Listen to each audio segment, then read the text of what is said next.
This river isn't just moving water, it's moving value. Every second, stones worth thousands of dollars are rolling through gravel, sand, and mud, disguised as ordinary pebbles, while people walk past them without a second glance. Gold settles here. Diamonds survive the journey. Sapphires, garnets, jade, even ancient fossils and petrified wood are quietly concentrated by flowing water, hidden in bends, bars, and riverbeds all over the world. These treasures aren't buried deep underground. They aren't locked inside mines. They're already free, shaped, sorted, and delivered by rivers doing what they've done for millions of years. This isn't speculation, it's geology. Rivers are nature's most efficient sorting machines.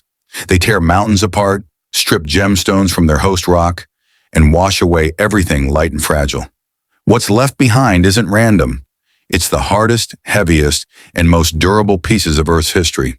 By the end of this video, you'll understand why gold always appears in certain river bends, how diamonds and sapphires end up mixed with gravel, why emeralds rarely travel far, and why some of the most valuable discoveries look completely ordinary at first glance. 1. Gold. Gold is the true king of river treasure, not because rivers create it, but because rivers expose it. Because gold is extremely dense, moving water strips away lighter material and leaves gold behind in very specific places. Inside river bends, behind large boulders, in cracks in bedrock, and along heavy black sand zones. These same locations often hold other valuable minerals. Where you find river gold, you are usually standing in a gemstone concentration zone. Sapphires, garnets, zircon, and even diamonds commonly settle nearby. In the United States, river gold is most often found in California, Alaska, Montana, Colorado, and Oregon, where rivers cut through gold-bearing geology. Many of these rivers still produce gold today, especially after floods. Beyond the U.S., gold-bearing rivers also exist across parts of Africa, South America, and Australia. Not every river contains gold, but any river flowing through gold-rich rock has the potential to carry it. Gold found in rivers is called alluvial gold. It forms when gold erodes out of hard rock and is transported by water, appearing as dust, flakes, or nuggets. Gold still locked inside rock is known as hard rock or lode gold and must be mined before it can be recovered. Pure gold is worth the same no matter where it comes from, but alluvial gold is often naturally pure, and large river nuggets can sell for more than their melt value. Many historic gold discoveries weren't just about metal. They were early signs that rivers were carrying far more value than anyone realized. 2. Corundum. Corundum is one of the most important gemstones carried by rivers, and like diamonds, it survives long journeys because of its extreme hardness. On the Mohs scale, corundum ranks 9, second only to diamond, which allows it to resist erosion while traveling downstream. Corundum appears in many colors. The red variety is called ruby, while blue stones are known as sapphire. Other colors, yellow, pink, orange, and even green, are part of the broader sapphire family. These stones are often eroded from host rocks and concentrated in riverbeds, gravel bars, and behind boulders where heavy minerals settle. In the United States, corundum can be found in rivers such as the Mississippi, North Carolina's Yadkin River, Montana's Missouri and Yellowstone rivers, and parts of Idaho and Maine. Globally, rivers in Sri Lanka, Madagascar, Myanmar, and parts of Africa are also famous for gem-quality corundum. Uncut river-worn corundum often looks scratched, cloudy, or dull, which causes most people to overlook it. But once cut and polished, corundum reveals its true brilliance, making it one of the most valuable and sought-after gemstones in the world.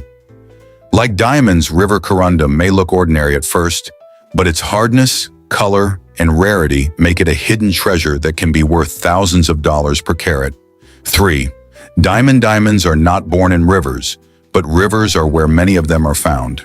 Their incredible hardness, 10 on the Mohs scale, allows them to survive long journeys without losing shape or internal structure, making rivers perfect natural conveyors. Diamonds form deep in volcanic rock and are gradually released through erosion. Once freed, rivers transport them downstream, polishing their edges and depositing them in bends, gravel traps, and heavy mineral zones. Over time, these riverbeds become natural treasure troves, In the United States, diamonds can occasionally be found in rivers in Arkansas, Colorado, and Montana, where erosion exposes ancient volcanic or kimberlite sources. Globally, famous diamond-bearing rivers run through Brazil, India, parts of Africa, and Australia. Alluvial diamonds in rivers often look cloudy, rounded, and unremarkable, easily mistaken for quartz, glass, or even ordinary stones. This deceptive appearance has caused countless historic diamonds to be overlooked before their true value was recognized. Despite their humble look, diamonds carried by rivers are among the most valuable gemstones in the world, with some of the largest and rarest discoveries originating from alluvial deposits rather than mines. 4. Fossils. Rivers don't create fossils. They reveal them. For millions of years, ancient animals and plants were buried under layers of sediment that slowly turned into fossil-bearing rock. As rivers cut through these layers, erosion releases fossils and carries them downstream or exposes them along riverbanks and gravel bars. That's why fossils are so commonly found in rivers, especially after floods, heavy rains, or seasonal changes that strip away soil and expose older layers beneath. River systems can contain a wide range of fossils, including dinosaur bones and teeth, Ice Age mammal remains, fossilized shells, ammonites, shark teeth, and petrified wood. Some of these fossils are tens of millions of years old. In the United States, fossils are frequently found along rivers in Montana, Wyoming, South Dakota, Florida, and Texas, where rivers cut through ancient marine and prehistoric land deposits.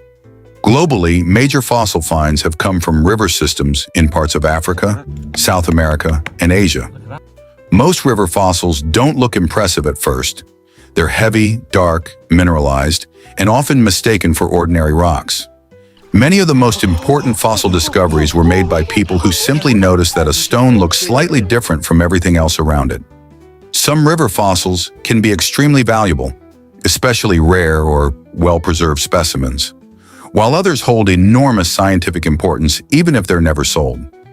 It's important to note that fossil collecting laws vary, and many fossil sites are protected. Rivers quietly expose pieces of ancient life, mixing them among pebbles, gravel, and sand, which is why some of Earth's oldest stories are still lying in plain sight. 5. Emerald. Emeralds may appear fragile, but rivers can still carry them, concentrating these rare gems in specific areas. Because emeralds are softer than corundum and diamonds, they don't travel as far and often remain near their original source. In the United States, emeralds can be found in rivers in North Carolina, Montana, and parts of Idaho, where erosion exposes veins of emerald-bearing rock. Globally, rivers in Colombia, Zambia, Madagascar, and parts of Africa are famous for emerald finds, often uncovered after seasonal floods or heavy rains. Alluvial emeralds usually appear as dull, fractured, or cloudy green stones, which causes most people to overlook them. But even imperfect river emeralds can be valuable once cut and polished. Rivers quietly reveal these hidden treasures, carrying emeralds downstream while disguising their worth. What seems like an ordinary green pebble could be a high-value gem waiting to be recognized. 6. Petrified wood. Petrified wood is not just stone, it's ancient forest frozen in time. Millions of years ago, trees were buried by sediment and volcanic ash. Over time, groundwater rich in minerals slowly replaced the wood's organic structure with silica, turning it into solid stone while preserving the original wood grain. Rivers don't create petrified wood, they expose it. As rivers cut through ancient layers, pieces of petrified wood are released and carried downstream or left behind in gravel bars and riverbanks. Floods and seasonal erosion are often what bring these pieces to the surface. In the United States, petrified wood is commonly found in river systems across Arizona, Utah, Texas, Oregon, and Wyoming. Globally, river finds also occur in parts of Africa, South America, and Asia. River-worn petrified wood often looks like ordinary rock at first, but its wood-like texture, visible growth rings, and heavy weight set it apart. Some pieces display stunning colors caused by minerals like iron, copper, and manganese. Certain specimens are highly collectible and valuable, especially large, colorful, or well-preserved pieces. However, many petrified wood locations are protected, and collecting may be restricted or illegal. Rivers quietly release these ancient remains, blending them into gravel and sand, which is why entire prehistoric forests can still be hiding in plain sight. 7. Jade. Jade is not formed in rivers, but rivers are where many jade discoveries happen. Its value comes from exceptional toughness rather than hardness, allowing it to survive long journeys as moving water destroys weaker stones. Jade forms deep in metamorphic rock and is released through erosion, then carried downstream and deposited in bends, gravel bars, and heavy stone zones. In the United States, jade has been found in rivers in California, Wyoming, Alaska, and parts of the Pacific Northwest, especially after floods expose fresh gravel. Globally, jade-bearing rivers exist across parts of Asia, South America, and Africa. River jade often appears smooth, dull, and ordinary, easily mistaken for common stone. Yet some of the most valuable jade ever discovered came not from mines, but from riverbeds. 8. Garnet. Garnets are classic river gemstones, heavy, durable, and incredibly common in alluvial deposits. Because garnets are dense and hard, rivers naturally concentrate them in the same places as gold, inside bends, black sand layers, and gravel bars. Over time, lighter material washes away, leaving behind deep red, orange, purple, or brown crystals. In the United States, garnets are frequently found in rivers in Idaho, New York, North Carolina, Montana, and California. Many historic gold prospectors unknowingly panned garnets alongside gold. Most river garnets look dark, rough, and unremarkable, often mistaken for reddish gravel or broken glass. But when cut, some varieties become valuable gemstones used in fine jewelry and abrasives. Finding garnets in a river is often a sign that heavier and more valuable minerals may also be nearby. 9. Quartz varieties. Quartz is one of the most common minerals in rivers, but certain varieties can be surprisingly valuable. As rivers erode quartz veins from surrounding rock, crystals are released and carried downstream. Heavier and more durable pieces settle in gravel beds and along riverbanks. In the United States, quartz varieties are commonly found in rivers across Arkansas, Colorado, North Carolina, Georgia, and California. Amethyst appears purple, citron yellow, and smoky quartz ranges from gray to deep brown. River-worn quartz crystals often lose their sharp points, making them look like cloudy pebbles.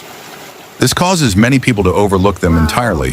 While quartz is common, large, clear, or richly colored specimens can be highly collectible and valuable, especially when naturally tumbled smooth by river action 10. Topaz. Topaz is a durable gemstone that rivers often carry, able to survive long journeys without breaking, while lighter stones are washed away. It forms an igneous and metamorphic rock and is gradually released through erosion. Rivers transport topaz, concentrating it in bends, gravel bars, and heavy mineral zones alongside gold and other dense gemstones. In the United States, topaz can be found in rivers in Utah, Colorado, and Maine. Globally, rivers in Brazil, Sri Lanka, and parts of Africa are known to carry topaz as well.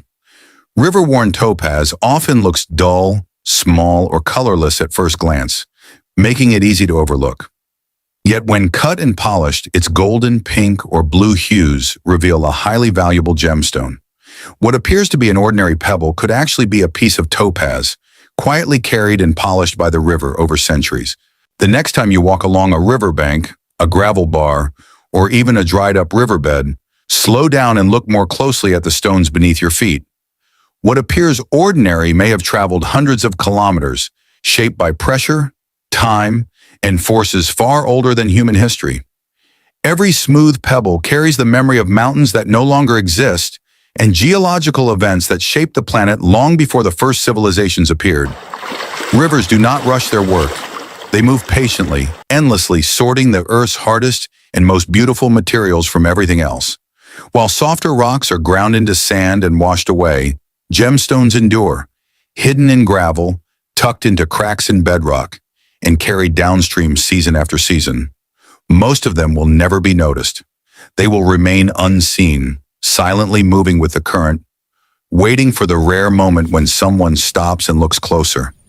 And that moment matters, because every great gemstone discovery begins the same way. Not with advanced equipment or deep minds, but with curiosity, with someone willing to question what others ignore. Someone who understands that the earth does not place its greatest treasures in obvious places. If this video changed the way you see rivers, stones, or the ground beneath your feet, take a moment to show your support. Liking the video helps this kind of documentary content reach more people who appreciate the hidden side of geology. Subscribing ensures you won't miss future explorations into gemstones, rare minerals, and the surprising places they come from. And if you've ever found an unusual stone, crystal, or heavy pebble near a river, or if you've wondered whether something ordinary might actually be valuable, share your story in the comments. Every discovery starts with a question, and sometimes the best insights come from those who are simply paying attention. Rivers don't just move water, they move history, wealth, and beauty shaped over millions of years.